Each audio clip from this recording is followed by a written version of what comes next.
Hello बच्चों। तो बच्चों आज अपन इलेक्ट्रोस्टैटिक पार्ट 2 के बारे में डिस्कस करेंगे। इलेक्ट्रोस्टैटिक पार्ट 1 जिन बच्चों ने नहीं देखा है वो बच्चे मैथमेटिक्स गुरु के प्लेलिस्ट में जाओ और वहां पे इलेक्ट्रोस्टैटिक पार्ट 1 के सारे लेक्चर सीक्वेंस है। बच्चों ये जो लेक्चर्स फिजिक्स के हैं ये बहुत एडवांटेज है आपके लिए आईआईटी और नीट के पॉइंट ऑफ व्यू से। ठीक है बच्चों, तो आप इसको मिस ना करें। अब उसमें अपन ने सीखा क्या क्या है। अपन ने इलेक्ट्रिक फील्ड निकालना सीख लिया किसी भी एक पर्टिकुलर पॉइंट पे आवेश की वजह से, चाहे वो आवेश बिंदु पे हो, चाहे वो आवेश डिस्क पे हो, चाहे वो आवेश रिंग पे हो और चाहे वो आवेश कहाँ पे हो, अनंत आवेशित तार पे हो।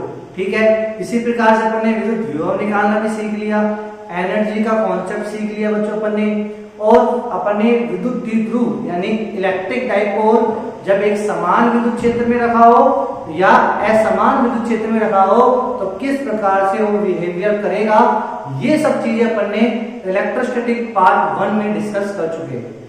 ठीक है मेरे प्यारे बच्चों। अब बच्चों देखो इलेक्ट्रोस्टैटिक पार्ट 1 का जो कॉन्सेप्ट है ना वो क्या है, फॉर्मूला बेस है बच्चों। फॉर्मूला वाइज जो अपन सूत्र जो याद रखते हैं ना वो टाइप के इलेक्ट्रोस्टैटिक पार्ट 1 है। ठीक है बच्चों, जितने भी सूत्र है अपन बना चुके। अब इलेक्ट्रोस्टैटिक पार्ट 2 में बच्चों क्या है, कॉन्सेप्चुअली यानी कॉन्सेप्ट एक बनता है जिसमें बच्चों को एक याद रखने में थोड़ी सी दिक्कत आती है। तो बच्चों मैं आपको ये डरपा नहीं रहा कि ये थोड़ा इतना क्या बहुत सीरियस आ रहा है कि क्या आ रहा है, ऐसा कुछ नहीं है। तो कॉन्सेप्चुअली अपन को समझना है, एक एक चीज को अपन को समझना है। ठीक है बच्चों, देखो सबसे पहले अपन इसमें पढ़ेंगे क्या, इसमें अपन बात करेंगे बच्चों, पहली जो चीज अपन बात करेंगे वो करेंगे विद्युत बल रेखाएं। विद्युत बल रेखाएं।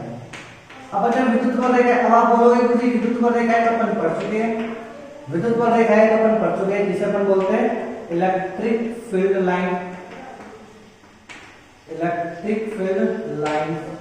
ठीक है, अब बच्चों इसको शॉर्ट फॉर्म में मैं क्या बोलूंगा, इसको शॉर्ट फॉर्म में मैं दिखाऊंगा ELF से, तो आप समझ जाना ELF क्या है। ठीक है बच्चों, और ये अपन पढ़ चुके।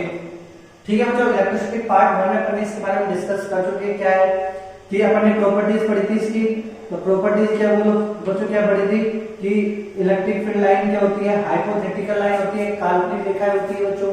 ठीक है, और प्लस Q से क्या होती है, ये ओरिजिनेट होती है, प्लस Q से ओरिजिनेट होती है, और माइनस Q पे क्या होती है, टर्मिनेट होती है। ठीक है बच्चों, और never exist in close loop, never exist in close loop, never cut each other. तो ये सब चीजें अपने प्रॉपर्टी ये पढ़ चुके बच्चों। ठीक है, ELF की।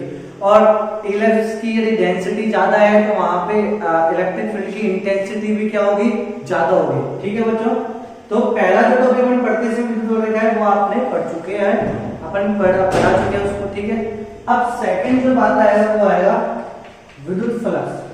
क्या आएगा बच्चों, विद्युत फ्लक्स। विद्युत फ्लक्स, इलेक्ट्रिक फ्लक्स। ठीक है बच्चों, जैसे अपन बोलते हैं इलेक्ट्रिक फ्लक्स। क्या होता है बच्चों ये इलेक्ट्रिक फ्लक्स, तो इसको समझो बच्चों। देखो बच्चों एक्चुअली क्या होता है बच्चों कि आपके जो रियलिटी लाइफ होती है, ठीक है, रियलिटी में जो इलेक्ट्रिक फील्ड एग्जिस्टेंस में आता है वो इलेक्ट्रिक फील्ड अकेला नहीं आता, वो मैग्नेटिक फील्ड के साथ आता है। तो इलेक्ट्रिक फील्ड और मैग्नेटिक फील्ड का ही अपन क्या है बच्चों, ये जो अपन लाइफ में देख रहे हैं इसमें, तो वहां पे इलेक्ट्रिक और मैग्नेटिक दोनों एग्जिस्ट करते हैं। ठीक है बच्चों, जिसे मैक्सवेल ने नाम दिया था विद्युत चुंबकीय तरंगें। मैक्सवेल ने क्या नाम दिया इसको, विद्युत चुंबकीय तरंगों के नाम से बोला था, और बोला कि इन तरंगों में इलेक्ट्रिक और मैग्नेटिक फील्ड के क्या होते हैं, कंपोनेंट। इंग्लिश में अपन से बोलते हैं इलेक्ट्रोमैग्नेटिक वेव। Electromagnetic wave. और क्या बोला उन्होंने कि इस विद्युत चुंबकीय तरंगों में किस किस के कंपोनेंट होते हैं, विद्युत क्षेत्र के और चुंबकीय क्षेत्र के। विद्युत क्षेत्र और चुंबकीय क्षेत्र। अब बच्चों देखो आप ऐसे समझो कि तरंगे, सबसे पहले ये बताओ तरंगे करती क्या है। तरंगे एनर्जी को लेके जाती है। तरंगे किसको लेके जाती है, एनर्जी को लेके जाती है। ठीक है, ये चीज आपको। अब ये विद्युत चुम्बकीय तरंग है, उसके दो बेटे हैं, आप ये मान लो, एक तो विद्युत क्षेत्र है, चुंबकीय क्षेत्र, दो बेटे हैं, ठीक है बच्चों, एक विद्युत क्षेत्र है, चुंबकीय क्षेत्र, दोनों किसको लेके जाएंगे, एनर्जी को, ये भी एनर्जी को कैरी करेगा, यानी इसके पास भी एनर्जी होगी और इसके पास भी एनर्जी होगी। समझ आया बच्चों? अपन ने क्या नाम दिया कि रियलिटी में विद्युत चुम्बकीय तरंग होती है जिसमें विद्युत क्षेत्र और चुंबकीय क्षेत्र रेजिस्टेंस में होते हैं। अब विद्युत चुम्बकीय तरंगें काम क्या करती है, एनर्जी को ले जाने का काम करती है, ठीक है। वो एनर्जी कौन कौन कंटेन करता है, विद्युत क्षेत्र भी एनर्जी को ले जाता है, चुंबकीय क्षेत्र भी एनर्जी को ले जाता है। अब ये एनर्जी, विद्युत क्षेत्र की एनर्जी क्या काम करती है और चुंबकीय क्षेत्र की एनर्जी क्या काम करती है, वो अपन डिस्कस नहीं करेंगे बच्चों, वो इंजीनियरिंग लाइन का पार्ट है। जब आप इंजीनियर बन जाओगे तब आप सीखोगे।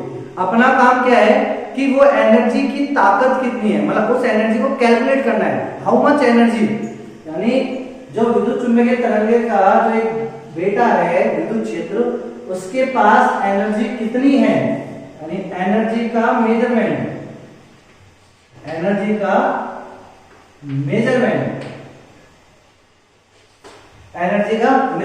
ठीक है बच्चों, वो कहलाता है क्या, विद्युत फ्लक्स।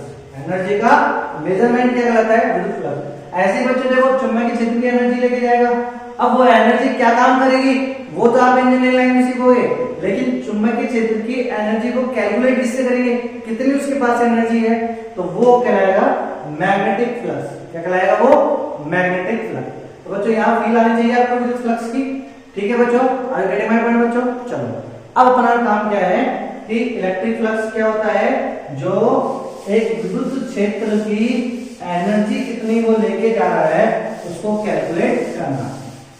चलो बच्चों अब कैसे, देखो एक सोर्स है मेरे पास, ये एक इनफाइनाइट सोर्स है, मतलब ये सीट है, इनफाइनाइट सीट है बच्चों। ये क्या है बच्चों, ये तो ये मैंने आपको सिखा दिया है, ये वाला है ना इनफाइनाइट सीट, जिसके पास क्या है, आवेश है, ठीक है, इनफाइनाइट सीट है। अब इसकी वजह से क्या होगा बच्चों, यूनिफॉर्म इलेक्ट्रिक फील्ड निकलेगा, ऐसे एक समान ये इलेक्ट्रिक फील्ड, ठीक है बच्चों, ये हो गया सोर्स। अब मुझे क्या निकालना है, इसका मेजरमेंट करना है, इसकी एनर्जी, यानी ये जो यहाँ बच्चों ये हाइपोथेटिकल लाइन होती है, ये आपको दिखाई नहीं देती, ठीक है बच्चों। पहली चीज तो कुछ एनर्जी ऐसी होती है जो उनको अपनी आईज जो होती है वो उसको विजिबल नहीं कर सकते बच्चों। तो ये विद्युत चुम्बकीय तरंगों के स्पेक्ट्रम में मैंने आपको सिखाया है बच्चों 11th क्लास में, है ना। तो ये जो लाइंस बन रही ना, ये अपन को दिखाई नहीं देती, ये तो हाइपोथेटिकल लाइन है, तो इसको अपन क्या बोलते हैं, ये ऐसे पर में मान लिए ऐसे लाइन निकल रही है। अब ये जो लाइंस है ये एनर्जी को लेके जा रही है, तो कितनी एनर्जी लेके जा रही है, कैसे कैलकुलेट करेंगे, तो कितनी एनर्जी लेके जा रही है उसके लिए अपन क्या करेंगे बच्चों, यहाँ पे एक सरफेस लगा देंगे, कोई सा भी सरफेस, जैसे मान लो मैंने ये वाला सरफेस ले लिया, ऐसे एक प्लेट ले ली बच्चों ना, एक प्लेन ले लिया, ये मैंने एक प्लेन ले लिया, ठीक है बच्चों, ये मैंने क्या ले लिया, प्लेन सरफेस। तो बच्चों मैंने ये प्लेन सरफेस ले लिया और चेक करूंगा, तो इसी जब तो चेक करेंगे बच्चों, देखो किसकी कितनी एनर्जी है, मेरी कितनी एनर्जी है, वो चेक करने के लिए आपको रूबरू तो होना पड़ेगा मुझसे, तभी तो आपको पता लगेगा कि सर में कितनी एनर्जी है। अरे गड्डी माई पॉइंट मेरे प्यारे बच्चों, बेटू समझ में आ रहा है ना, हाँ तो समझ आ रहा है ना बेटू, ओके। अब देखो, तो उसके लिए मेरी कितनी एनर्जी है उसके लिए आपको रूबरू होना पड़ेगा, ऐसे इस प्लेन की सरफेस, मतलब इसकी कितनी एनर्जी है उसके लिए मुझे एक सरफेस लाना पड़ेगा, और वही बताएगा वो इतना मार रहा है तो मुझे, अरे गड्ढे में पड़ बच्चों। तो अपन ने ये प्लेन सरफेस यहाँ पे लगाया और पता लग जाएगा, तो कैसे पता लगेगा कितनी एनर्जी है, और जितनी की इससे क्या हो रही है, ये ELF पास कर रही है, number of ELF electric line field है ना, या इलेक्ट्रिक फील्ड लाइन, सॉरी ओहो बच्चों देखो मैंने यहाँ कर लिया EFL इलेक्ट्रिक फील्ड लाइन है ना, तो number of EFLs passing through passing through the plane surface, sorry plane नहीं लगाएंगे, प्लेन तो बस एक एग्जांपल के लिए अपने लगाया, कोई सा सरफेस है ना। Number of EFLs passing through the surface is called electric flux। अब गेटिंग पॉइंट बोलो, कितनी इससे देखो कितनी लाइंस जा रही है उतनी क्या होगी इसकी एनर्जी होगी, इस समझ में बच्चों। अगर 10 जा रहे तो 10 एनर्जी होगी, 20 जा रहे तो 20 होगी। अब कितनी नंबर ऑफ EFL पासिंग, यानी कितनी EFL पास कर रही है, तो अब उसको अपन काउंट कर रहे हैं, काउंटिंग भी तो होगी ना, 1 कर रही है, 2 कर रही है, 3 कर रही है, तो अपन को इसको काउंटिंग करनी पड़ेगी। क्या करनी पड़ेगी बच्चों? काउंटिंग करनी पड़ेगी मेरे वालों। क्या करनी पड़ेगी? काउंटिंग करनी पड़ेगी। अब काउंटिंग के लिए देखो अपन को सबसे पहले क्या मालूम होना चाहिए, पहली चीज कि सोर्स ने कितना इलेक्ट्रिक फील्ड प्रोड्यूस करा है, हाउ मच इलेक्ट्रिक फील्ड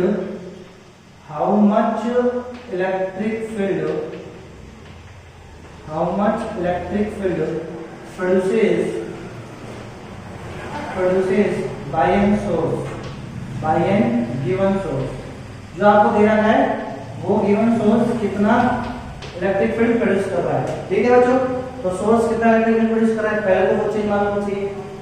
दूसरी सेकंड चीज क्या बच्चों कि प्लेन सरफेस का जो एरिया है, बच्चों देखो ये सरफेस है, इसका एरिया छोटा है तो नंबर ऑफ पासिंग जो EFL होगी वो कम होगी, एरिया ज्यादा होगा तो EFL भी क्या होगी, ज्यादा गुजरेगी, तो ज्यादा होंगी। अगर वेरी में बच्चों तो सेकंड पॉइंट क्या होगा, हाउ मच एरिया, यानी एरिया के ऊपर डिपेंड करेगी, ठीक है बच्चों। फिर तीसरी चीज बच्चों ये जो EFL होगी यानी कितनी इससे EFL पास करेगी, वो डिपेंड भी करेगा कि वो इसका जो प्लेन सरफेस है इसका कॉन्फ़िगरेशन कैसा है, ये कैसे रखी हुई है मेरे लालो। देखो यदि ये ऐसे रखी हुई है और EFL ऐसे है, ऐसे, ठीक है, तो ये बहुत सारी की सारी EFL पास करेगी इससे ऐसे। लेकिन मान लो ये ऐसे रखी है तब ऐसे गई है, तो इसकी लोकेशन भी, अब लोकेशन को अपन कैसे दिखाएंगे, एंगल से, एक रेफरेंस पॉइंट ले लेंगे और वो एंगल ले लेंगे। अब वेरी पॉइंट बच्चों तो इसकी कॉन्फ़िगरेशन के ऊपर डिपेंड करता है, यानी इसकी प्लेस के ऊपर डिपेंड करता है, यानी इसकी जगह के ऊपर, तो इसकी पोजीशन के ऊपर। तो कहा रखी है, तो इसका मतलब एंगल बिटवीन ए ई वेक्टर यानी एरिया वेक्टर क्वांटिटी होती है electric field and A vector, area भी क्या होता है बच्चों, वेक्टर क्वांटिटी। तो समझ में आया, दिख रहा है ना, ये एक बार चेक कर लेते हैं, दिख रहा है, हाँ अब तक तो अच्छे से दिख रहा है बच्चों, ठीक है। तो इतनी चीज समझ आ गई बच्चों कि क्या बोल रहे हैं अपन कि ये जो प्लेन सरफेस से कितनी EFL पास कर रही है वही कहलाती है इलेक्ट्रिक फ्लक्स। EFL की काउंटिंग कैसे करेंगे, तो ये 3 फैक्टर के ऊपर डिपेंड करती है इसकी काउंटिंग, और वही number of counting, total counting ही क्या होगी, इलेक्ट्रिक फ्लक्स। आगे बढ़े हमारे पास बच्चों, चलो अब बच्चों देखो इन तीनों चीजों पे अपन अब क्या करेंगे, एक फॉर्मूला रखेंगे। फॉर्मूला कैसे बनाएंगे कि जैसे मान लो यदि देखो सबसे पहले आप एरिया के ऊपर डिस्कस करो, एरिया कैसी क्वांटिटी होती है, वेक्टर क्वांटिटी, ठीक है बच्चों। अब वेक्टर क्वांटिटी होगी तो इसकी डायरेक्शन किधर लोगे, एरिया की दिशा किधर होगी, तो वो भी अपन डिस्कस करेंगे। तो बच्चों सबसे पहले देखो मैं बात कर रहा हूं एरिया के ऊपर, उसके बाद मैं इलेक्ट्रिक फ्लक्स का फॉर्मूला आपके सामने रखूंगा, ठीक है बच्चों। तो ये नोट डाउन कर लेना कि इलेक्ट्रिक फ्लक्स की काउंटिंग 3 फैक्टर्स के आधार पे की जाती है। तीनों फैक्टर के साथ मुझे फॉर्मूला बनाना है। अब वो फॉर्मूला बनाने से पहले बच्चों मैं क्या करूंगा, एरिया वेक्टर को एक्सप्लेन करूंगा, ठीक है बच्चों। तो इसको अपन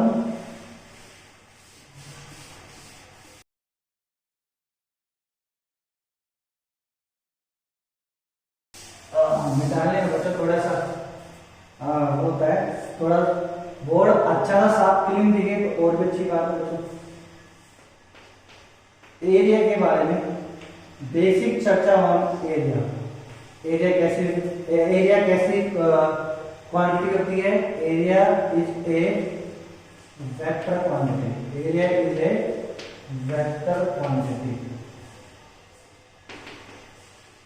ठीक है बच्चों। वेक्टर क्वांटिटी होगी तो वेक्टर की क्या होती है, वेक्टर क्वांटिटी को कंप्लीट करने के लिए क्या बोलेंगे, इसका magnitude as well as direction, ये दो चीजें क्या होनी चाहिए बच्चों, अपन को मालूम होनी चाहिए। ठीक है बच्चों, चलो अब देखो बच्चों, एरिया जैसे एक सरफेस जो होता है बच्चों, कोई सरफेस जो होता है वो दो प्रकार से होता है, एक तो होता है ओपन सरफेस और एक होता है क्लोज सरफेस। ओपन सरफेस और क्लोज सरफेस। ओपन सरफेस जैसे बच्चों एक प्लेन हो गया, एक प्लेट हो गई सिंपल सी, ये प्लेट हो गई, ये कैसा है ओपन सरफेस। बच्चों डिस्क हो गई, डिस्क, ये कैसा है ओपन सरफेस।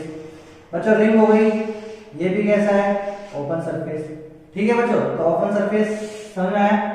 चलो उसके बाद क्लोज सरफेस कैसा होता है, तो बच्चों लाइट की वजह से थोड़ा सा अंधेरा हो गया होगा तो उजाला ले लेता है। क्लोज कैसे, स्फीयर, बच्चों स्फीयर कैसे होती है, क्लोज सरफेस होती है। ठीक है, उसके बाद बच्चों देखो क्यूब ले लो, क्यूब भी कैसे होती है क्लोज सरफेस। तो ये तो सब आप मालूम है बच्चों, तो I think sufficient for this है ना बच्चों। तो और उसके बाद क्लोज सरफेस का एक और बेलन ले लो। ठीक है बच्चों, तो सरफेस कितने टाइप्स के होते हैं, दो टाइप्स के, ओपन सरफेस और क्लोज सरफेस। अब ओपन सरफेस का जो एरिया देखो, जो एरिया की जो डायरेक्शन होती है, ओपन सरफेस के एरिया की जो डायरेक्शन होती है वो क्या होती है, परपेंडिकुलर टू द प्लेन, यानी जिस प्लेन में वो रखा हुआ है, यानी ये ओपन सरफेस जिस प्लेन पे रखा हुआ है ना उसके परपेंडिकुलर। जैसे मान लो बच्चों एक चक्ती में लेके आया, चक्ती को मैंने इस प्लेन पे रख दिया, तो इसके परपेंडिकुलर किधर होगा, तो ऊपर या नीचे। आगे बच्चों, तो इसके ये जिस प्लेन में है, जैसे ये ऐसे रखा हुआ है, तो ये प्लेन कौन सा है, ये वाला प्लेन में रखा हुआ है, तो इसकी डायरेक्शन किधर होगी, एरिया वेक्टर की, वो परपेंडिकुलर टू द प्लेन, या तो आउटवर्ड या इनवर्ड। ठीक है बच्चों, लेकिन ओपन सरफेस के लिए देखो दो सरफेस होते हैं, या तो आउटवर्ड या इनवर्ड। ठीक है बच्चों, तो कौन सा लेना है आपको, कोई सा भी ले लो। ठीक है, लेकिन एक जो आपने ले लिया वो पूरी प्रॉब्लम में जितनी, मतलब जब तक वो प्रॉब्लम समाप्त नहीं हो जाती उस क्वेश्चन की, तब तक आपको वही डायरेक्शन माननी है। ऐसे नहीं ऊपर तो आपने एरिया वेक्टर की डायरेक्शन, जैसे ओपन सरफेस ये है, ये कोई प्लेट है, इस प्लेट का एरिया वेक्टर ये होगा या फिर ये होगा। अब शुरू से ही आप ये मानते आए हो परपेंडिकुलर टू द आउटवर्ड, बाहर की तरफ मानते आए हो, तो आप पूरे प्रॉब्लम में आपको क्या माननी है, ऊपर ही माननी है। ठीक है बच्चों, समझ में आया ये। ऐसे नहीं कि आप शुरू में तो ऊपर मान ली और बाद में आप नीचे मान लो, तो फिर गलत हो जाएगा। ठीक है, तो ओपन सरफेस के लिए एरिया वेक्टर की डायरेक्शन किधर होती है, परपेंडिकुलर टू द प्लेन, या तो आउटवर्ड्स या इनवर्ड्स। ऐसे क्लोज सरफेस के लिए बोलो, अब क्लोज सरफेस के लिए देखो, ये तो क्लोज सरफेस है, तो क्लोज सरफेस है, तो इस वाले सरफेस की जो डायरेक्शन लोगे वो हमेशा क्या लोगे, outward, perpendicular to the outward. यानी क्लोज सरफेस के लिए एरिया वेक्टर की डायरेक्शन किधर होगी, perpendicular to the surface and always outwards. उस क्लोज सरफेस के हमेशा बाहर की तरफ होगी और क्या होगी, परपेंडिकुलर होगी। Are you getting my point बच्चों। ठीक है, तो ये चीज समझ आ गई आपको एरिया वेक्टर की कहानी। चलो, तो एरिया वेक्टर की डायरेक्शन किधर होती है, तो यदि सरफेस आपको ओपन दे रखा है तो परपेंडिकुलर या तो आउटवर्ड या इनवर्ड कहीं भी मान लेना, आपकी इच्छा हो जो। और क्लोज है तो हमेशा क्या होगी, आउटवर्ड होगी, और कैसे होगी, परपेंडिकुलर टू द सरफेस, तो परपेंडिकुलर टू द सरफेस। ठीक है बच्चों, परपेंडिकुलर। अरे में बच्चों, चलो अब देखो बच्चों अपन एक एग्जांपल ले लेते हैं एरिया के ऊपर ही। तो बच्चों देखो, जैसे मैंने आपको पहला एग्जांपल ले लिया सिंपल सा एरिया वेक्टर के ऊपर। एरिया वेक्टर ही समझा दोगे बच्चों अब ना, बेसिक मैथमेटिक्स। बच्चों आपको पहले तो ये दे दिया, ये x है और ये y है, ये दिशा दे दी आपको, और सीट रखी हुई है आपके पास, आपको सीट दे रखी है ऐसे, सॉरी सीट नहीं, रिंग दे रखी है आपको, चक्ति दे रखी है, चक्ति ऐसे ऐसे चक्ति रखी हुई है ऐसे। ठीक है बस, चकती ऐसे रखी हुई है, चकती ऐसे रखी हुई है, लो अब समझ में आ गया। ऐसे चकती कहाँ रखी है, एक्स जेड प्लेन में, ठीक है, एक्स जेड प्लेन में चकती रखी हुई है। आपसे बोला जाएगा बताओ इसका, और इसकी त्रिज्या कितनी दे दी आपको, इसकी त्रिज्या दे दी हाँ, ठीक है। आपसे बोला जाएगा बताओ इसका एरिया वेक्टर लिखो, इसका क्या लिखो, एरिया वेक्टर। एरिया वेक्टर लिखना है, लिख सकते हो मेरे लालो, एरिया वेक्टर बोलो, ए वेक्टर लिखोगे, मैग्नीट्यूड बोलो, इस चकती का मैग्नीट्यूड क्या होगा, पाई आर उसका, एरिया का मैग्नीट्यूड क्या होगा, पाई आर उसका।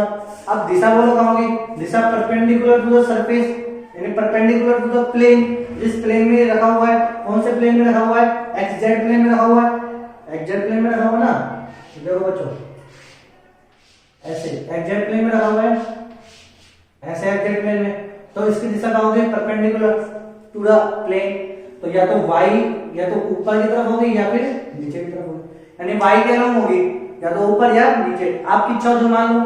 जिस बच्चे ने ऊपर मान ली तो ऊपर क्या लोगे, प्लस के ठीक है।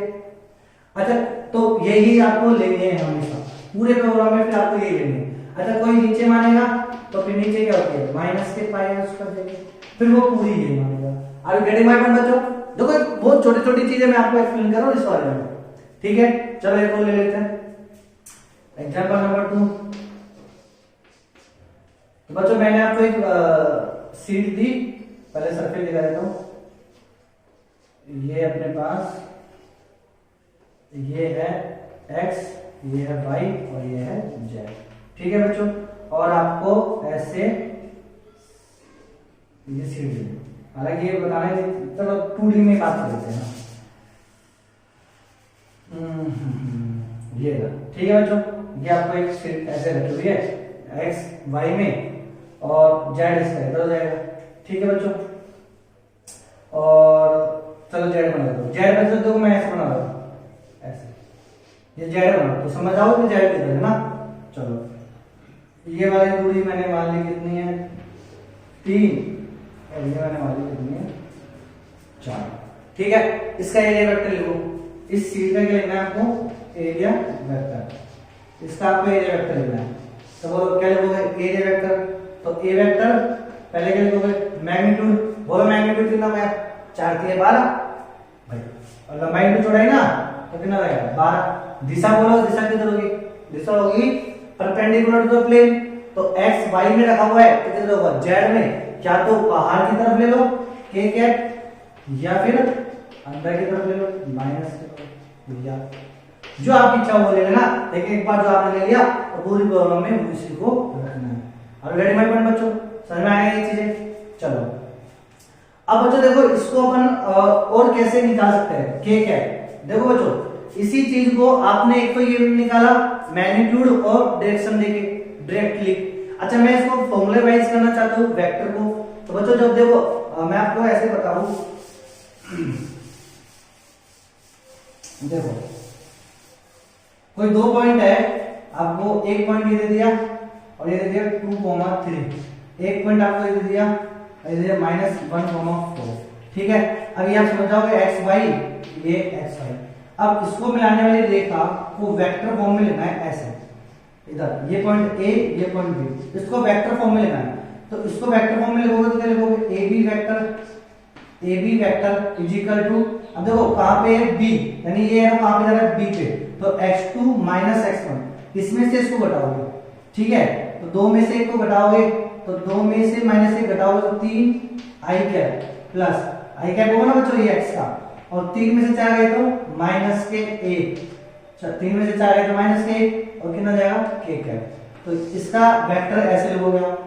और रेडी माय पॉइंट बच्चों, तो देखो इस वाले केस में भी बोलो अपन क्या कर लेंगे, ये तो ओरिजिन है 0,0। अच्छा इसको क्या लिखेंगे अपन, कितनी दूरी पे 3, तो ये हो जाएगा 3,0 निर्देशांक के रूप में। और इसके बोलो कितने हो जाएंगे, इधर से 3 इधर से 4, तो 3,4। अब बच्चों मैं इसको नाम दे दूं O A और B। अब ये एरिया वेक्टर को मैं ऐसे तो लिख सकता हूं OA vector cross AB vector, OA vector cross AB vector, ऐसे लिख सकता हूं बच्चों। देखो समझ में आया बच्चों, तो ऐसे तो लिख सकता हूं। ये तो आपने देखो चलो डायरेक्ट अपने विवेक से दे दिया, लेकिन फॉर्मूला बनाओ तो मैं इसको ऐसे लिखूंगा, तो A vector is equal to OA vector, OA vector क्या होगा, 3 में से 0 घटाओ तो 3, तो 3 आई कैप क्रॉस 0 में से 0 तो 0 करता है ना। फिर AB वेक्टर, AB वेक्टर कैसे होगा, इसमें से इसको घटाओ, AB B वेक्टर ना ऐसे करना, ठीक है।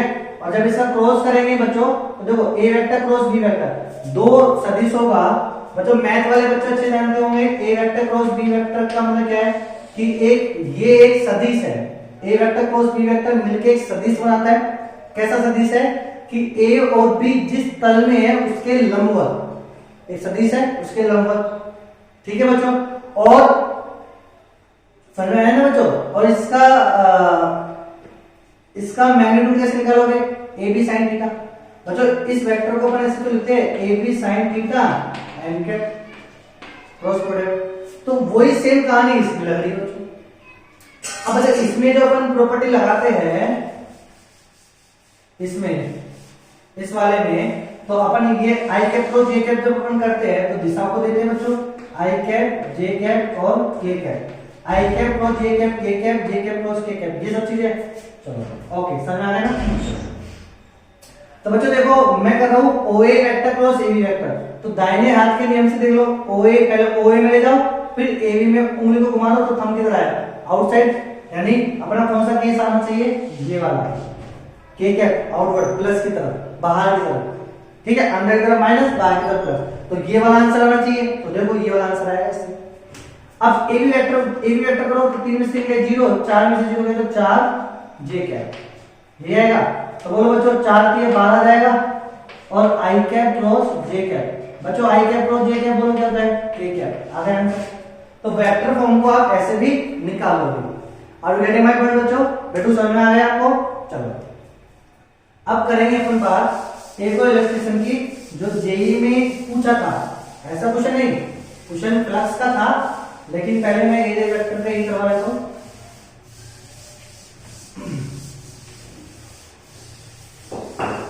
देखो बच्चों क्या क्वेश्चन है, क्वेश्चन आया था, क्वेश्चन बाद में पूछूंगा इसी को एक बार और, पहले तो आप ये समझो एरिया वेक्टर बताओ इसको।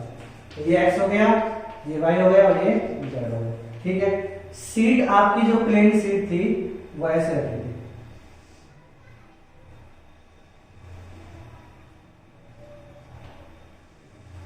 ऐसे ये सीट रखी थी, ठीक है बच्चों। और एंगल कितना बना रखी थी, इसने एंगल बनाया यहां से 53 डिग्री, कितना डिग्री बनाया 53 डिग्री। और इसकी जो स्क्वायर प्लेट थी, square plate whose side is 10 centimetre, ये था, ठीक है बच्चों। तो स्क्वायर प्लेट है whose side is 10 सेंटीमीटर। अब इसका एरिया वेक्टर, तो find out the area vector, तो find out the area vector. तो इसका एरिया वेक्टर निकालो। अच्छा पूछा तो आपसे फ्लक्स का था, कितना फ्लक्स इससे निकलेगा, लेजर फ्लक्स, लेकिन चलो पहले तो आप एरिया वेक्टर निकालो। तो एरिया वेक्टर निकालने के बच्चों अपन क्या करेंगे, अब देखो यहाँ से ये पॉइंट मान लिया O, जिसके निर्देशांक बोलो कितना रहेगा 0,0,0, ऐसे लोगे, ठीक है। अच्छा ये दूरी कितनी थी 5, y पे है केवल, तो बोलो निर्देशांक बोलो 0,5,0, यही होगा। फिर बच्चों इधर देखो ये वाली दूरी कितनी है, ये वाली दूरी 5 है, सॉरी 10 है बच्चों, ये स्क्वायर 10 है ना, तो 10, ठीक है। ये वाली दूरी कितनी है 10। अब बच्चों इस वाले के मैं कंपोनेंट लूंगा, घटक लूंगा x अक्ष पे और y अक्ष पे। तो उसके लिए मैं क्या करूंगा, दोनों इस वाले पॉइंट से परपेंडिकुलर डाल दिया इस पे, ठीक है। अब ये दूरी 10 है, तो इसका घटक करेंगे इसमें x अक्ष में, तो कितना जाएगा 10 cos 53 डिग्री, ठीक है बच्चों। अब cos 53 की वैल्यू कितनी होती है 3/5 ना, तो 5 2, तो कितना आंसर आएगा 6। तो ये दूरी 6 हो गई और ये दूरी कितनी हो गई 8। तो बोलो बच्चों इसके कोऑर्डिनेट बोलो कितने लिखोगे, तो ये किस में z में ना, और x z में, y में 0, y में 0 है, ठीक है। x में कितनी दूरी पे है 6 दूरी पे, और z में कितना है 8, तो इसके कोऑर्डिनेट हो गए 6 0 8। समझ आया बच्चों? अब मुझे एरिया वेक्टर निकालना है, तो इसको नाम दे दो ए, इसको नाम दे दो बी। अब बच्चों देखो, मैंने आपको फ्री वेक्टर बताया। फ्री वेक्टर क्या होता है? फ्री वेक्टर बच्चों, फ्री वेक्टर सुनना क्या होता है कि यदि एक वेक्टर की दिशा ये है और इसको मैं, यदि ये फ्री वेक्टर है तो इसको मैं इसी के समांतर बिगर दिशा चेंज किए ऐसे भी ले जा सकता हूं और ऐसे भी ले जा सकता हूं। ये होगा फ्री वेक्टर। एक फ्री वेक्टर को यानी मुक्त सदिश को अपन बिगर उसकी दिशा को चेंज करे ऐसे अपन ट्रेवल कर सकते हैं फ्री स्पेस में। तो बच्चों ये वाला जो वेक्टर था, ये वाला वेक्टर, इसी वेक्टर को मैं समांतर ऐसे ले आऊं, कोई दिक्कत हो रही है? कोई दिक्कत नहीं है, ठीक है। तो बोलो बच्चों, अब मुझे इसका एरिया वेक्टर निकालना है, ए वेक्टर।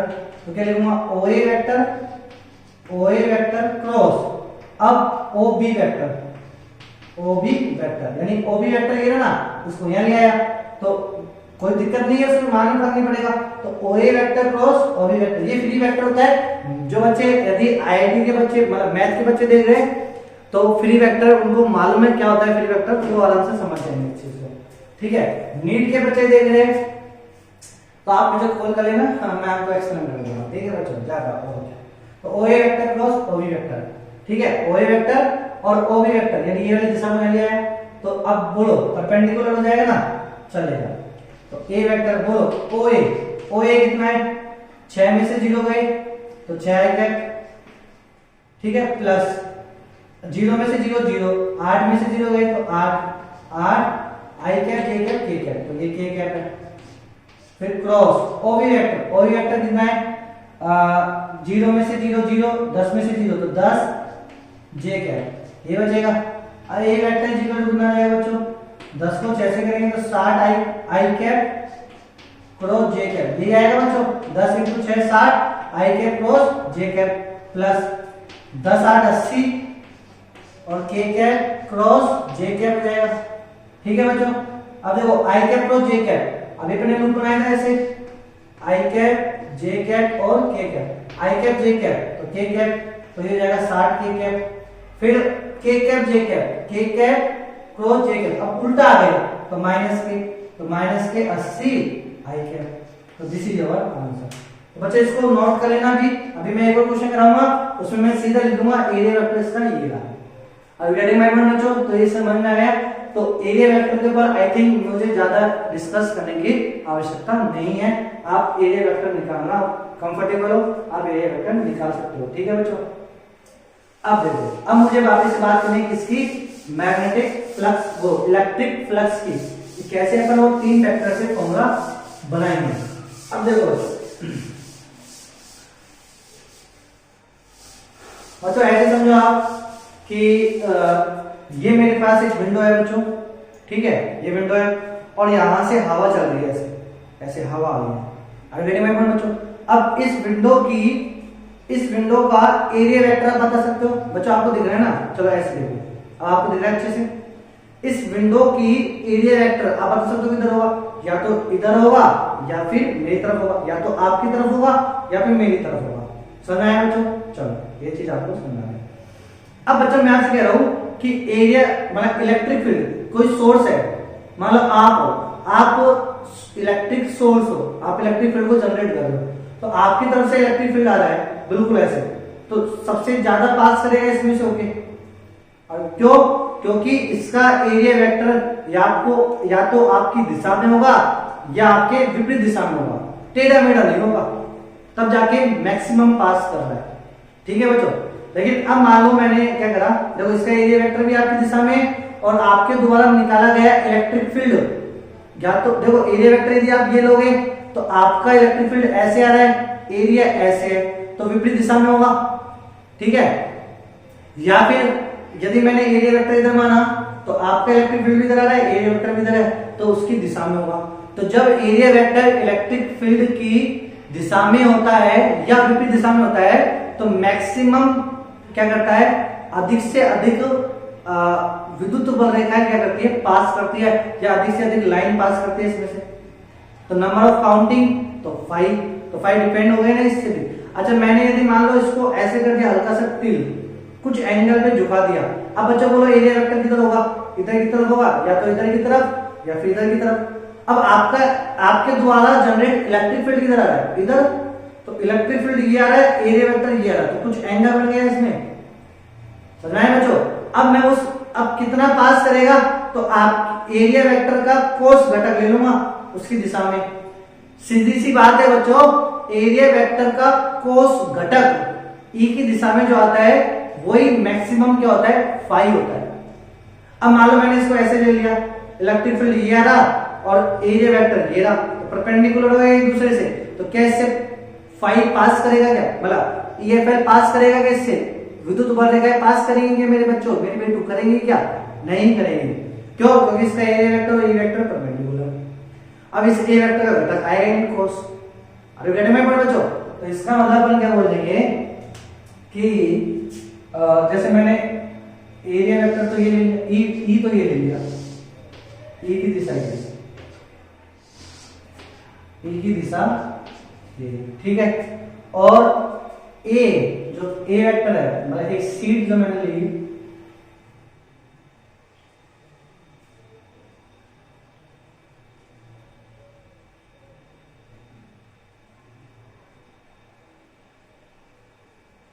ये मैंने सीट ली, ठीक है बच्चों।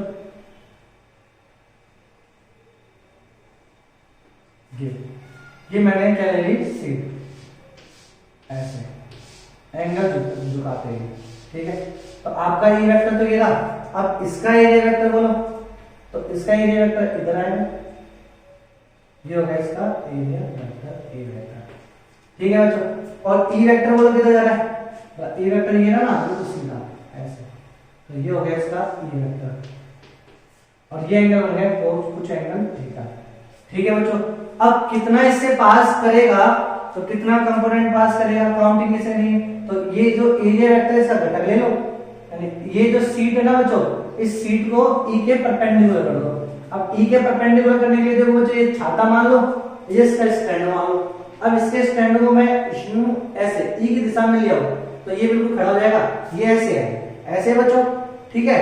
अब मैं इसको इस हैंडल को पकड़ के और ई की दिशा में लिया आया, तो ये ऐसे जाएगा, यानी इसका घटक ले लूंगा, ए का घटक ई की दिशा में, तो ये इसके खड़ा हो जाएगा, number of line passing through it. और गेट माय पॉइंट बच्चों, तो क्या हो जाएगा ये, तो ई A cos theta, A cos theta ई की दिशा में जाएगा, तो फाई इक्वल टू हो जाएगा E A cos theta, phi equal to हो जाएगा E A cos theta. E electric field कितना है, ए एरिया कितना है, और इसकी पोजीशन हो गई। और गेट माय पॉइंट बच्चों, तो फाई इज इक्वल टू, देखो ई ए cos थीटा क्या होता है, दो वेक्टर का अदिश गुणनफल, दो वेक्टर का अदिश गुणनफल। और ये अपन जानते हैं दो सदिशों का अदिश गुणनफल एक अदिश राशि प्राप्त होती है, तो ये कैसी राशि हो जाएगी, अदिश राशि। तो फाई कैसी राशि हो जाएगी, अदिश राशि। तो बच्चों देखो ये सिंपल सी बात है, बोर्ड के पॉइंट ऑफ व्यू से बच्चों आप ये मान लो मैं बोर्ड का एक तरह का पढ़ा रहा हूँ, हाँ थोड़ा सा, तो ये समझ आ गया बच्चों। चलो अब मुझे लेना है किसका, मुझे बच्चों ये तो गए एक यूनिफॉर्म की वजह से ना, इलेक्ट्रिक फील्ड एक समान आ रहा हो तब अपन ऐसे कैलकुलेट कर लेंगे। लेकिन मान लो इलेक्ट्रिक फील्ड चेंज हो रहा हो, सरफेस अलग अलग लोकेशन पे अलग अलग चेंज हो रहा हो, कैसे, तो देखो बच्चों इसका आंसर याद रख लेना बच्चों, 60 के कैप माइनस 80 आई कैप ना।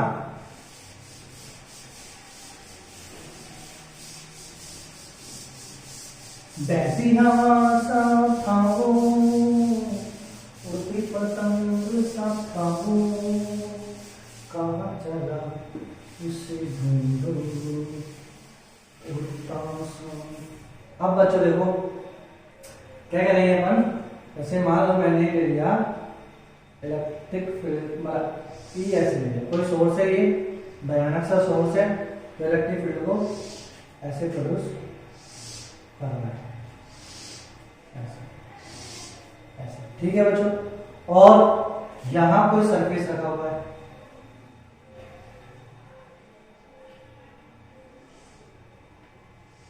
कोई भी सीट मान लो, ये कोई सीट है, ठीक है बच्चों। अब इस सीट से कितना ईएफएल पास कर रहा है उसकी काउंटिंग करनी है मुझे, तो उसके लिए मैं क्या करूंगा बच्चों, देखो मैं क्या करूंगा बच्चों, मैं लूंगा इसके ऊपर एक छोटा सा टुकड़ा, एक छोटा सा टुकड़ा ले लिया है ना, इसका एक छोटा सा मैंने टुकड़ा ले लिया, ऐसे एक छोटा सा टुकड़ा ले लिया। इस छोटे से टुकड़े का एरिया देख लिया मैंने कितना है, इस छोटे से टुकड़े का एरिया मैंने ले लिया कितना है, ds।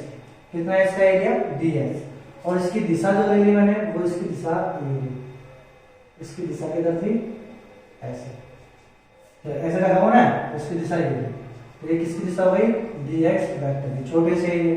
अच्छा इलेक्ट्रिक फील्ड, तो बच्चों इससे जो लाइन जा रही ना EFL, उस पे टेंजेंट खींचो, उस पे क्या खींचो, टेंजेंट, ये ना नेट इलेक्ट्रिक फील्ड की दिशा। तो परिणामी विद्युत क्षेत्र की दिशा कैसे होती है, विद्युत वक्ररेखाओं पे टेंजेंट ड्रॉ करो तो वो हो गई, ये हो गई इसकी E वेक्टर इस पॉइंट पे। तो बच्चों E वेक्टर तो सेम होगा ना इसका, परिणामी विद्युत क्षेत्र तो जो होगा E वेक्टर, ठीक है। और ये हो गया इसका एंगल, कुछ एंगल बनाया थीटा। अब क्या करूंगा बच्चों, मैं इस ds को इसकी दिशा में ले आऊंगा तो कितना जाएगा, तो इससे निर्गत फ्लक्स, छोटा सा फ्लक्स, तो अल्पांश क्षेत्रफल से या अल्पांश सतह से है ना, या क्षेत्रफल से निर्गत फ्लक्स, तो अल्पांश क्षेत्रफल से निर्गत फ्लक्स तो क्या हो जाएगा, d phi equal to dE vector dx vector cos theta, ये लिखूंगा बच्चों। तो d phi equal to E vector dot dx vector, अधिक गुणनफल कर दिया इसका, ठीक है। अब टोटल निकालना है तो 5t टोटल, तो क्या जाएगा इसका, इंटीग्रेशन कर दूंगा, कहां से लेके कहां तक, वो तो सिमेट्रिक से डिपेंड करेगा, E vector dot dx vector. तो ये हो गया अपने पास, जब कैसा हो इलेक्ट्रिक फील्ड या तो नॉन यूनिफॉर्म हो या फिर सरफेस कैसी हो, एसिमेट्रिक सरफेस हो, तब निर्गत फ्लक्स कैसे ज्ञात करेंगे, इस प्रकार उसकी काउंटिंग करेंगे।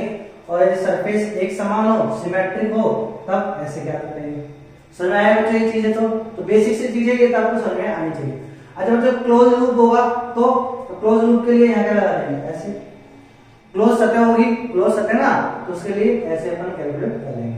तो बच्चों ये चीज समझ में आ गई आपको, तो इलेक्ट्रिक फ्लक्स का मैग्नीट्यूड समझ में आ गया, अदिश राशि होती है, इसकी मात्रक आप दे ही दोगे, मात्रक तो आप दे ही दोगे ना बच्चों, क्या होगा मात्रक, इलेक्ट्रिक फील्ड का है फोर्स न्यूटन पर मीटर, सॉरी न्यूटन पर कूलम, और इलेक्ट्रिक फील्ड का होता है मीटर स्क्वायर, तो न्यूटन मीटर स्क्वायर पर कूलम। चलो बच्चों अब अपन करेंगे क्वेश्चन ही, क्वेश्चन किसके ऊपर, फ्लक्स के ऊपर, बहुत सारे क्वेश्चन करेंगे बच्चों को, है ना। चलो अब देखो, तो बच्चों बहुत धीरे पढ़ा रहे हैं पहला, तो इलेक्ट्रिसिटी पार्ट 2 का पहला लेक्चर धीरे पढ़ा रहे हैं बच्चों, तो आप 2x स्पीड कर लेना YouTube से। चलो अब देखो, अब एक एक इलस्ट्रेशन करते हैं अपन। तो पहला इलस्ट्रेशन, तो बच्चों पहला इलस्ट्रेशन देखो, सिंपल से इलस्ट्रेशन करेंगे अपन। मेरे पास एक रिंग लगी हुई है, ऐसे रखी हुई है रिंग, ठीक है, और ये रिंग का रिंग नहीं डिस्क है, डिस्क है, ठीक है, इसकी रेडियस कितनी है, ठीक है बच्चों। और इससे इलेक्ट्रिक फील्ड ऐसे जा रहा है, ऐसे इससे इलेक्ट्रिक फील्ड पास कर रहा है, ऐसे, ठीक है। कितने एंगल पे, तो ये एंगल है इसका 37 डिग्री, कितना एंगल ले लिए 37 डिग्री, ठीक है, ये ऐसे 37 डिग्री से झुका हुआ है, ठीक है बच्चों। तब आपसे निकालना है, आपको ज्ञात करना है क्या, ऐसे ऐसे, ठीक है, 37 डिग्री है ना, समांतर। आपसे पूछा है निर्गत फ्लक्स क्या करो, निर्गत फ्लक्स, ठीक, समझ में आया बच्चों। तो डिस्क से निर्गत फ्लक्स याद करो, कितना फ्लक्स इससे बाहर निकल रहा है। तो बच्चों देखो आप क्या करोगे, तो ये सिमेट्रिक है, मतलब जो सिमेट्रिक है डिस्क, तो बोलो E इक्वल टू वो फाई क्या होता है, ये cos थीटा, ये cos थीटा, ये होता है बच्चों, थीटा क्या होता है, E और A के मध्य का एंगल। E बोलो, E कितना है, E गिरा, अच्छा E का मैग्नीट्यूड E नॉट है, कितना है E नॉट, मैग्नीट्यूड ने दिया, मैग्नीट्यूड दे दिया, कितना मैग्नीट्यूड है E नॉट। A एरिया बोलो कितना है इसका बच्चों, एरिया इसका पाई आर स्क्वायर, एरिया कितना है बच्चों, pi r square cos theta. अब बच्चों इसका एरिया कितना होता है, इसका area perpendicular to the plane, तो या तो ऊपर की तरफ या फिर नीचे की तरफ, यही होगा।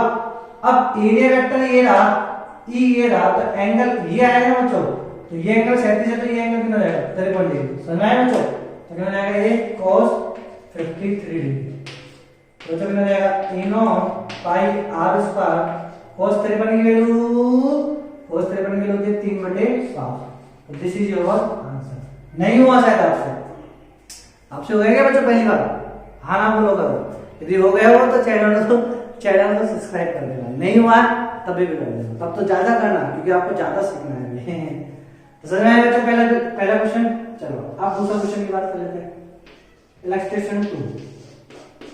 हाँ सिंपल सा ले लेते हैं, सिंपल सा। चलो देखो बच्चों, अब ये जो डिस्क है वो ऐसे रखी है, ठीक है, प्लेन ऐसे है, पहले ये जो रखी हुई थी ऐसे ऐसे ऐसे, अब कैसे रखी हुई है, ऐसे ऐसे, आपको ऐसे दिख रही है, ठीक है। और इसी में क्या है, इसकी रेडियस है r वेक्टर, और ई जो है ई ऐसे जा रहा है,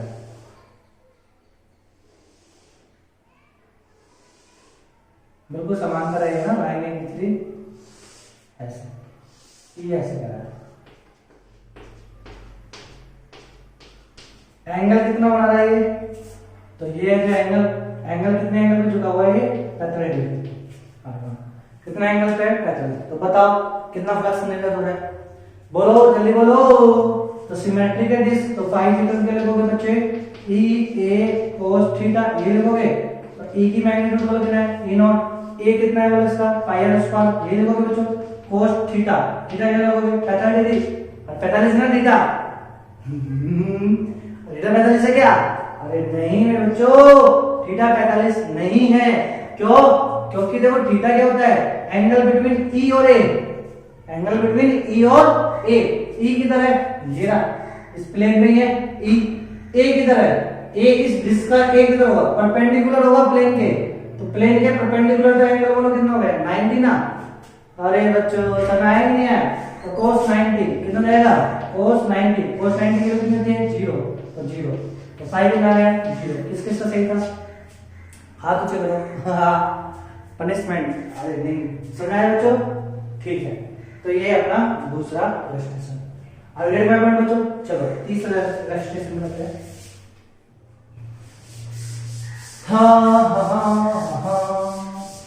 तीसरा क्वेश्चन देखो बच्चों,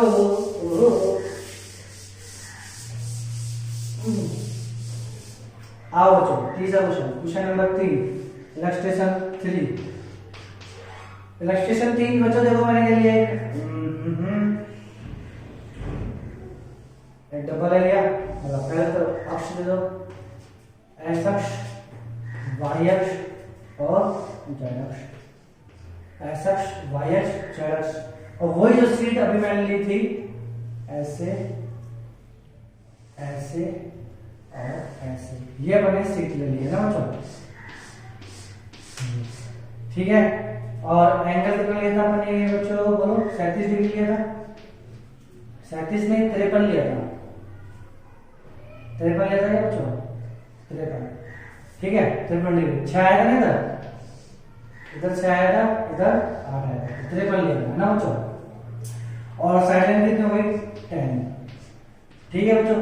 और आपसे बोला कि इस प्लेट से जो पासिंग इलेक्ट्रिक फील्ड है, यानी कोई सोर्स है, तो वो सोर्स कितना इलेक्ट्रिक फील्ड प्रोड्यूस कर रहा है, वो कर रहा है 2y कैप माइनस के 3j कैप प्लस के k कैप न्यूटन पर कूलम क्या कर रहा है, वो प्रोड्यूस कर रहा है इलेक्ट्रिक फील्ड। ये दे दिया, जेई का क्वेश्चन है बच्चों, ये किसका क्वेश्चन है, जेई का है, वो क्वेश्चन है 2013 का है, ऐसा है ना बच्चों, ठीक है।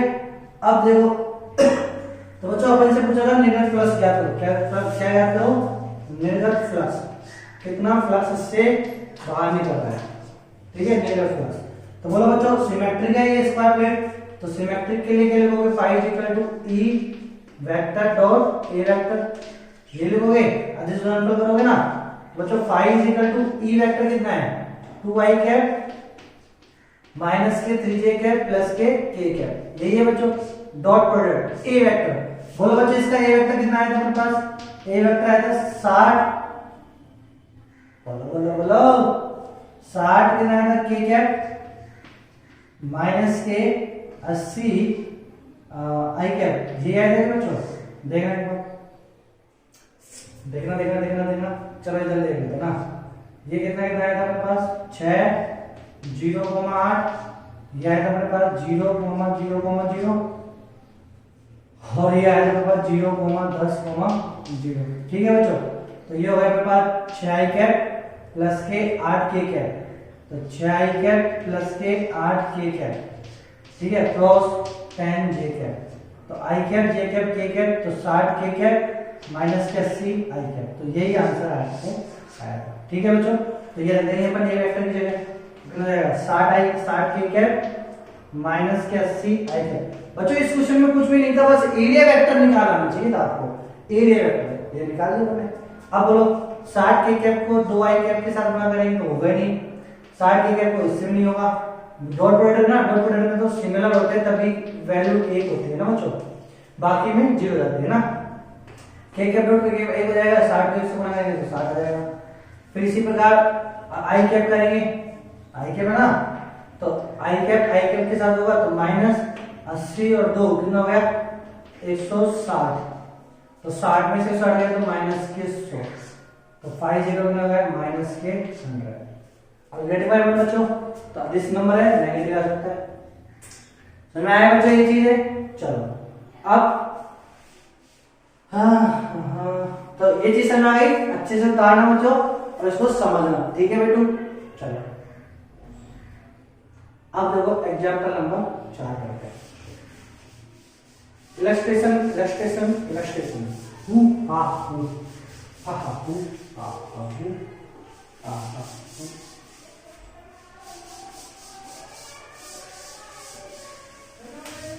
चलो बच्चों चौक ले लेते हैं, आपके मुझे कंजूस बहुत है, छोटे छोटे चौक लेते हैं। तो बच्चों देखो एग्जाम्पल नंबर 4, एग्जाम्पल नंबर 4 बच्चों मैंने कह दिया आपसे, ऐसे क्यूब दे दिया घन, तो ये x हो गया, ये y हो गया, ये z हो गया। अब बच्चों मैंने एक क्यूब रख दिया इसमें ना, ये क्यूब रख दिया, क्यूब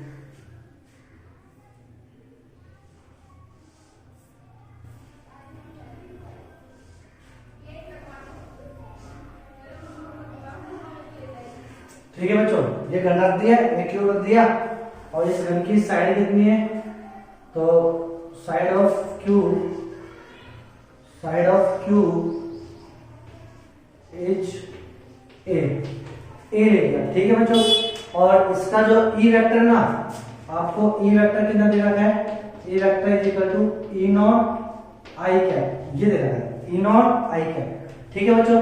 तो ई नॉट आई कैप का मतलब समझ में आया ना, इलेक्ट्रिक फील्ड ऐसे एक समान ऐसे, ठीक है बच्चों। अब आपसे बोला है बताओ इससे निर्गत फ्लक्स कितना होगा, तो इससे निर्गत फ्लक्स कितना होगा, चलो तो देखते हैं बच्चों। बोलो बच्चों कितनी सतह है, इससे कितनी सतह है, 6 सतह है। एक तो ये भी जिसका एरिया वेक्टर किधर है, ये वेक्टर की दिशा में आगे बढ़ना बच्चों, और एक सतह कौन सी है, ये भी जिसका बोलो एरिया वेक्टर किधर है, इधर बाहर होता है ना क्लोज सरफेस के, तो हमेशा एरिया वेक्टर एक तो एक जैसे रूम है, रूम में 6 दीवार है, वही रूम है ना, तो एक दीवार ये भी एक दीवार ये भी, तो दोनों दीवार के ए वेक्टर किधर होगा, एक में तो ई वेक्टर की दिशा में होगा और एक ए वेक्टर ई वेक्टर की विपरीत दिशा में होगा। बाकी के देखो ये वाला देखो, इसका एरिया वेक्टर इधर होगा ऐसे, और उसका एरिया वेक्टर उधर होगा, इधर होगा इधर होगा। तो बाकी के चारों सतह के कारण एरिया वेक्टर ए वेक्टर जो होता है वो ई वेक्टर के साथ 90 डिग्री को बना रहा है, तो 0 जाएगा उन सबके साथ। तो 6 सतह है, 6 सतहों में से 4 सतह में तो कितना जाएगा 0, क्यों जाएगा, क्योंकि उनका एरिया वेक्टर ए वेक्टर और ई वेक्टर आपस में 90 डिग्री पे है, ठीक है बच्चों। 5th क्लास 5वीं के लिए देखो, इसके लिए बात करेंगे तो इसके लिए इलेक्ट्रिक फील्ड कितना है, ई नॉट, एक समान है ई नॉट, इसी दिशा में एरिया वेक्टर के साथ ना और ए कितना है इसका ए स्क्वायर। अरे ये वाली साइड में प्लेन कितना है, ये वाली साइड, तो इसका एरिया कितना है ए स्क्वायर।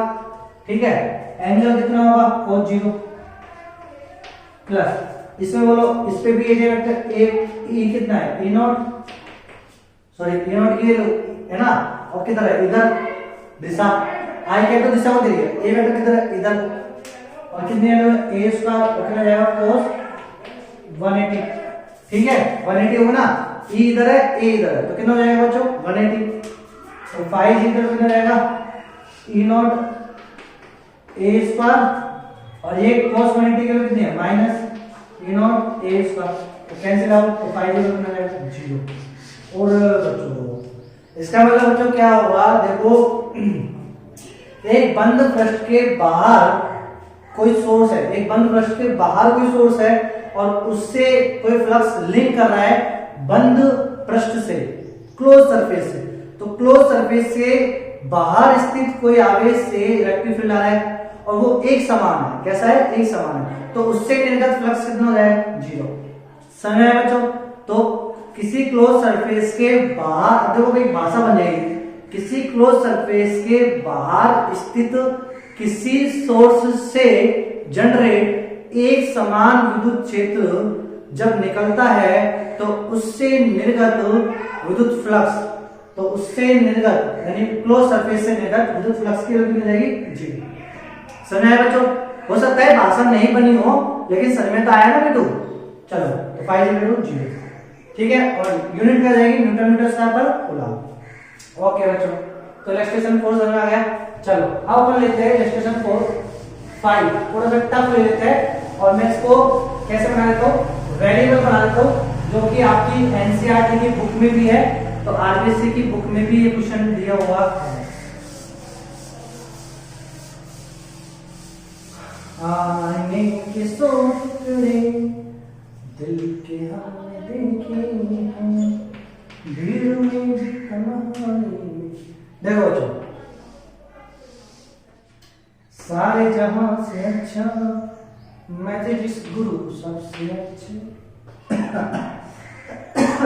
देखो बच्चों, खास ही हो गए बच्चों है ना, E vector is equal to E naught X I के।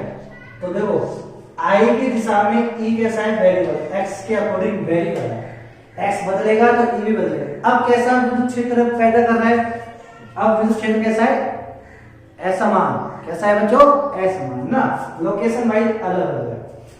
और मैंने डब्बा रख दिया यहाँ पे, घर रख दिया मैंने, सारे जहां से अच्छा गांधी जी सबसे अच्छा। तो बच्चों ये बॉक्स बन गया अपने पास, अरे घंट दे रहा है आपको। ठीक है, उसकी साइड कितनी है ए मान लिया अपने, इसकी साइड ऑफ क्यूब कितनी है, साइड ऑफ क्यूब दे रखी है आपको कितनी ए। ठीक है, ई वेक्टर दे रहा है, वही क्वेश्चन फाइंड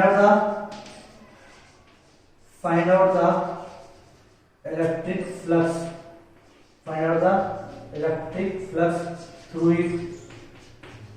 अब क्या बच्चे देखो, आप नीचे के क्या आंसर देते हैं इसका 0, क्यों दे देते हैं, क्योंकि लिखा हुआ है किताबों में क्लियर, क्लोज सरफेस से निर्गत फ्लक्स का मान शून्य होता है, क्लोज सरफेस से निर्गत विद्युत फ्लक्स का मान 0 कब होता है, जब एक समान विद्युत क्षेत्र हो। ठीक है, अब ये कैसा है अलग एक एक पोजीशन पे, तो इस पोजीशन पे विद्युत क्षेत्र अलग मैग्नीट्यूड दिया जाएगा। देखो ये वाली दूरी आपको दे रखी है, साइड दे रखी है, और ये दूरी दे रखी है आपको कितनी L सेंटीमीटर। ठीक है, L सेंटीमीटर पे रखा हुआ है, साइड इसकी है। तो बच्चों देखो चारों के कारण तब भी 0 हो जाएगा, 1 2 3 और 4, मतलब इधर होगा ना 4। कौन कौन देखो 4 क्यों, क्योंकि इनका एरिया वेक्टर और ई वेक्टर तो अभी भी आई की दिशा में, ई वेक्टर तो अभी भी ऐसे होगा, ऐसे होगा आई की दिशा में, लेकिन ये क्या करेगा इधर इसकी ज्यादा क्वांटिटी होगी, इधर इसकी कम क्वांटिटी होगी। क्यों, क्योंकि x बढ़ेगा तो ई वेक्टर भी बढ़ेगा। ठीक है, सॉरी इधर कम होंगे, इधर ज्यादा होंगे, तो वेरिएबल है ना, इधर कम इलेक्ट्रिक फील्ड यानी विद्युत बल रेखा इधर कम होगी और लेंथ के साथ साथ बढ़ती चली जाएगी। समझ आया बच्चों? तो देखो अब अपन क्या करना है, सूत्र लगाओ। पहला सूत्र तो देखो E vector is equal to मतलब 5 वेक्टर 5 इक्वल 4 हो गए कारण तो 0 हो गई प्लस 5 की सत्ता कौन सी ले लोगे, 5 की ले ली। इसका E बोलो, E कितना है, तो ये कितनी दूरी पे है, ये वाले पता है L प्लस A ये ना, तो L प्लस A दूरी पे, तो E नॉट, तो E नॉट x की जगह रख दिया L प्लस A। क्षेत्रफल बोलो कितना है, A स्क्वायर, A स्क्वायर है ना बच्चों, और किधर इधर तो कौन सी ले लो 1, फिर इधर लेना है तो माइनस हो जाएगा। अब कितना जाएगा E नॉट, और लेंथ बोलो इसकी कितनी है L, कितनी है L, एरिया कितना है A स्क्वायर, तो 5 इक्वल टू जाएगा बच्चों A not L A square plus A not A पे power 3 minus A not L A square. A square बच्चों ऐसा कर देना, मैंने A स्क्वायर गुना पहले L के साथ किया, फिर E नॉट L स्क्वायर, फिर A स्क्वायर गुना A के साथ किया A क्यूब, फिर उसका गुना E नॉट के साथ, तो 5 के कितने जाएंगे बच्चों E not A cube, the right answer. तो अब क्या क्लोज सरफेस से 5 0 आएगा, नहीं 5 कितना है E नॉट A क्यूब, क्यों, क्योंकि फ्लक्स कैसा है, सॉरी इलेक्ट्रिक फील्ड कैसा है, वेरिएबल इलेक्ट्रिक फील्ड है। अब गेटिंग माय पॉइंट बच्चों, तो चीज समझ में आ गई है। चलो अब इलस्ट्रेशन नंबर 6 और बहुत भयानक सा है बच्चों, तो ये एज ए होमवर्क मैं आपको दूंगा, आप इसको करना, तब जाके अपन क्या करेंगे बच्चों, आगे मूव करेंगे, गाउस नियम पे चलेंगे, फिर लेक्चर नंबर 2 के लिए बात करेंगे। तो ये लास्ट क्वेश्चन इलस्ट्रेशन 6, आप खुद करना है इस क्वेश्चन को। एक आवेश रखते हैं मैंने क्यों, इधर यहां से A दूरी पे, कितनी दूरी पे, A दूरी पे एक डिस्क रखे हुए ऐसे, ठीक है, तो ये क्या है डिस्क, और इसकी रेडियस कितनी है R, ठीक है। तो अब बच्चों इस Q से बोलो लाइन निकलेगी, इलेक्ट्रिक फील्ड लाइन ऐसे ऐसे, ठीक है बच्चों। अब ये जो इलेक्ट्रिक फील्ड लाइन ये वाली इधर इससे लिंक करेगी, तो how much electric flux, how much electric flux निर्गत थ्रू दिस डिस्क, यानी इस चक्ति से कितना विद्युत फ्लक्स निर्गत हो रहा है, पास कर रहा है, वो कैसे आप निकालोगे।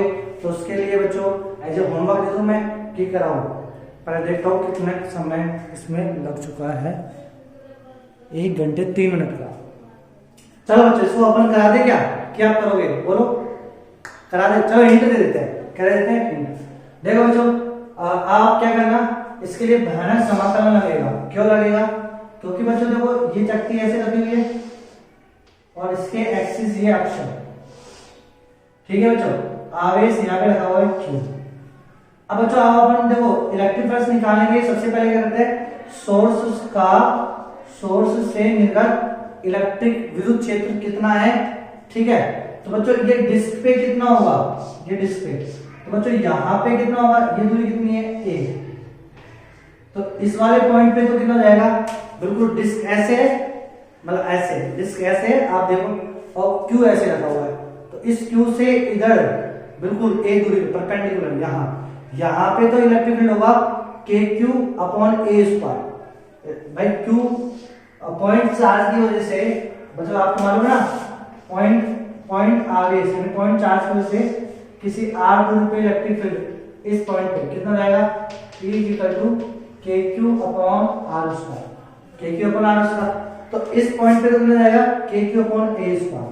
लेकिन बच्चों देखो Q ये रखा, अब मैं ये जो डिस्क है इससे तो टोटल निकालना है ना, तो पहले यहाँ से निकालूंगा फिर यहाँ से निकालूंगा, तो अब मैं जब यहाँ पे चेक करूंगा तो Q ये रखा, तो अब थोड़ी ये A दूरी है, अब तो वेरी कर जाएगी इस पॉइंट पे, तो ऐसे होगा, इस पॉइंट पे निकालना है, तो ये दूरी A है, ये दूरी R है, तो कितना जाएगा रूट R स्क्वायर प्लस के A स्क्वायर, और इसकी दिशा किधर हो जाएगी, ऐसे लाइन में होती है बच्चों, दो आवेश दो बिंदुओं को मिलाने है ना, तो इसकी दिशा इधर रहेगी, कितनी रहेगी, तो KQ अपॉन R स्क्वायर, तो ये जाएगा R स्क्वायर प्लस के A स्क्वायर इधर। अगर नेगेटिव माइनस पॉइंट बच्चों इलेक्ट्रिक फील्ड की दिशा, तो अब ये बदल रही है बच्चों, तो इसका मतलब अपन को समाकलन करना पड़ेगा एक पर्टिकुलर पॉइंट पे लेके, तो यहाँ पे बच्चों मैं क्या कर लूंगा, एक छोटी सी क्या काटूंगा, रिंग काटूंगा, अल्फांस नहीं लेना, एक छोटी सी क्या काटूंगा मैं, रिंग काटूंगा। ठीक है, आर रेडियस की। बच्चों देखो ये आपको ऐसे दिख रहा है ना बच्चों, तो ये मान लो चकती है। ठीक है, अब मैंने इस पॉइंट पे यहां से इस सेंटर से आर दूरी पे जाके और ऐसे चकती आर त्रिज्या की चकती काट, सॉरी वलय काट दी। क्या काट दी बच्चों मैंने, वलय, ऐसे एक वलय काट दी। ठीक है, अब इस वलय के अब देखो बच्चों आर त्रिज्या के ना ये वलय, तो बच्चों देखो आर समान है, ए देखो ए यहां से फिक्स है, ए फिक्स है, आर फिक्स है। इसका मतलब इस वाली वलय पे आने वाले, इस वाली वलय पे आने वाले हर पॉइंट पे इलेक्ट्रिक फील्ड तो एक समान हो जाएगा। इस वलय पे हर पॉइंट पे इलेक्ट्रिक फील्ड समान हो जाएगा बच्चों। तो ऐसी कितनी आपको वलय लेनी है, अनंत वलय, जो कहां से कहां तक चलेगी, 0 से लेके कैपिटल आर। समझ आया बच्चों।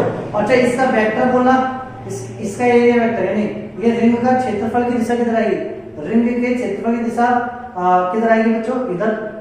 तो बाहर ले लो या आपकी तरफ ले लो। अब बच्चों आपसे विद्युत क्षेत्र किधर गया, इधर।